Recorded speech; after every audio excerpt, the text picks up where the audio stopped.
দর্শক মন্ডলী, মানুষের চাপা ক্ষোভ ব্যথার প্রশমিত হওয়ার মতো খবর শেখ হাসিনা, জেনারেল তারেক সিদ্দিকী সহ ৩০ জনের বিরুদ্ধে গ্রেপ্তারি পরোয়ানা জারি করেছে ট্রাইব্যুনাল গুমের মামলার প্রেক্ষিতে।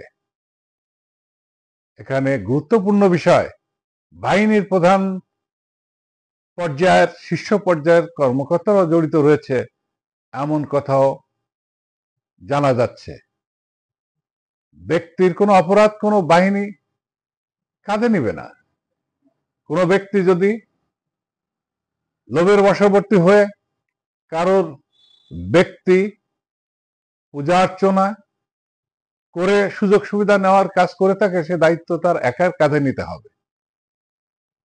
বিগত 16টি বছর 6টি সংস্থা 3-4টি ধাপে ধাপে এই অপরাধ চালিয়েছে। এই অপরাধের বিচার হলে ভবিষ্যতে আর কখনো এই দেশে গুমের মতো লোমহর্ষ ঘটনা কেউ ঘটাতে পারবে না বলে আমরা আশা করি, আমরা বিচার দাবি করি। ধন্যবাদ।